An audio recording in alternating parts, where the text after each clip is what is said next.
Gimana kabarnya hari ini? Ibu harap kabar kalian baik-baik aja ya, seperti kabar ibu juga baik-baik aja. Dan ibu harap kalian selalu mematuhi atau menaati kebijakan pemerintah agar tidak keluar rumah terlebih dahulu. Dan kita untuk minggu ini kita belajar lewat via online terlebih dahulu ya. Ibu berharap juga kalian selalu menjaga pola makan yang sehat, minum vitamin agar daya imun kalian itu tetap kuat dan terbebas dari virus corona. Dan ibu berharap juga kita akan kembali ke rutinitas normal kita seperti sebelumnya. Kita belajar di kelas, bisa tatap muka, bisa bertanya langsung. Seperti itu, dan semoga bumi kita segera pulih dan terbebas dari virus corona. Minggu lalu kan ibu sudah bahas pendekatan geografi. Sekarang ibu akan singgung sedikit pendekatan geografinya ya. Pendekatan geografi tersendiri suatu disiplinnya ilmu geografi yang mempelajari suatu sistem alam yang terdiri atas bagian-bagian yang saling terkait.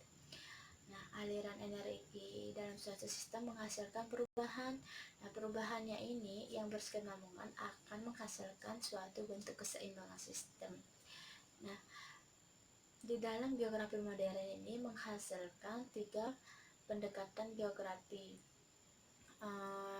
Ketiganya ini saling berkaitan atau saling berhampiran.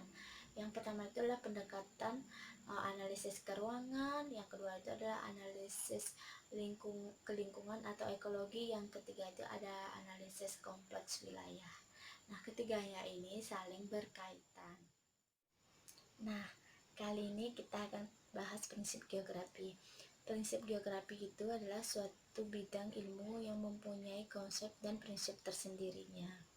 Meskipun ada persamaan prinsip antara beberapa bidang ilmu, tetapi prinsip suatu ilmu ini digunakan sebagai dasar untuk menjelaskan fenomena yang terjadi dengan memahami karakteristik yang dimiliki dan keterkaitan fenomena tersebut dengan permasalahan yang ada. Maksudnya itu prinsip geografi itu mempunyai 2 konsep dan prinsip tersendiri. Jika terdapat persamaan prinsip antara beberapa bidang, maka prinsip suatu ilmu itu digunakan sebagai dasar untuk menjelaskan fenomena yang terjadi dengan memahami karakteristik yang dimiliki dan keterkaitan fenomena tersebut dengan permasalahan yang ada. Nah, adapun beberapa prinsip yang dipegang dalam geografi.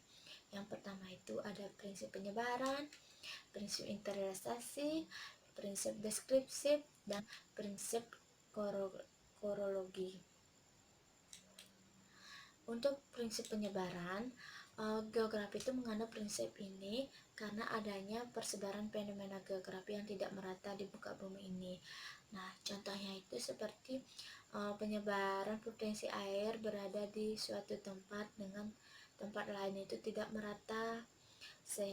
Dan yang kedua itu ada penyebaran limbah cair dalam tanah. Kan sekarang ini banyak pabrik-pabrik yang besar itu membuang limbahnya secara tidak benar, yaitu mereka langsung membuang sampahnya itu ke dalam tanah dan tidak memperhatikan kesehatan tanahnya. Yang terakhir itu contohnya adalah penyebaran polusi udara. Sekarang ini transportasi umum itu padat sekali, sehingga polusi udaranya itu sangat tinggi. Itu menyebabkan kondisi udara tidak bagus. Skip kor. Nah, yang kedua itu ada prinsip interiorisasi. Nah, prinsip interiorisasi ini adalah permasalahan yang terjadi di alam dengan manusia itu saling terkait. Interiorisasi ini dapat terjadi antara alam dengan alam itu tersendiri maupun alam dengan manusia. Contohnya itu fenomena banjir yang terjadi akibat penebangan hutan di wilayah hulu atau kekeringan yang berkepanjangan. Nah, contohnya itu ketika manusia memotong memotong pohon secara terus-menerus atau menggunduli hutan, ketika di musim hujan turun, maka air hujan itu tidak ada yang menyerap karena akar pohonnya itu sudah tidak berfungsi lagi, sehingga itu akan menyebabkan kebanjiran. Nah, ketika musim kemarau datang, maka ini akan terjadi kekeringan yang berkepanjangan. Nah, itulah contoh-contoh dari prinsip internalisasi. Yang ketiga itu ada prinsip deskripsi. Nah, sepertinya sudah kalian banyak yang mengetahui prinsip deskripsi ini. Prinsip ini bahwa alam dan manusia itu saling berkaitan. Bentuk keterkaitan ini tidak dapat digambarkan dalam bentuk deskripsi seperti halnya awal kemunculan ilmu geografi yang dimulai dari deskripsi yang dituangkan dalam catatan perjalanan. Jika alam tanpa manusia itu, alam juga tidak akan berfungsi dengan baik. Dengan begitu sebaliknya, manusia tanpa alam, manusia itu tidak akan bisa hidup. Dan yang terakhir itu ada prinsip korologi. Nah, prinsip ini mengandung keterpaduan antara ketiga prinsip yang sebelumnya. Diterapkan dengan mengkaji persebaran, internalisasi, dan deskripsi suatu wilayah. Biasanya kondisi wilayah akan menceritakan ciri khas pada kesatuan gejala fungsi dan bentuknya. Contohnya itu seperti di wilayah Bedugul.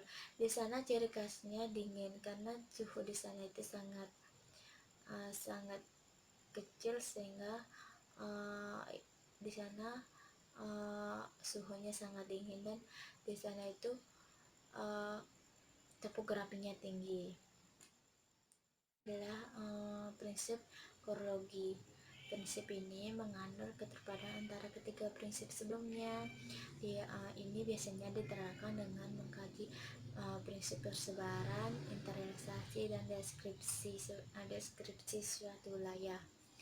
Nah, biasanya kondisi wilayah ini akan memberikan ciri khas pada kesatuan gejala, fungsi, dan bentuk. Contohnya itu seperti di daerah Bedugul.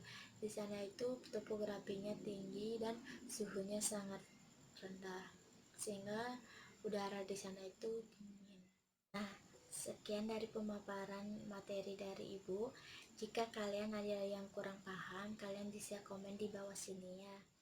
Untuk kali ini, Ibu tidak akan memberi kalian kuis terlebih dahulu. Mungkin kuisnya akan Ibu kasih minggu depan. Untuk penyimpulan materi hari ini, kita sudah mempelajari prinsip geografi. Prinsip geografi itu adalah suatu bidangnya ilmu yang mempunyai konsep dan prinsip tersendirinya. Dan adapun bagian-bagian atau prinsip yang dipegang dalam geografi, yang pertama itu ada prinsip penyebaran, yang kedua adalah prinsip internalisasi, yang ketiga itu ada prinsip deskripsi, dan yang keempat adalah prinsip korologi. Nah, untuk selanjutnya itu kalian bisa pelajari materi dari metode penelitian geografi agar Ibu menjelaskan kalian lebih paham lagi. Untuk mikro atau pembelajaran hari ini kita selesaikan, dan Ibu ucapkan selamat siang.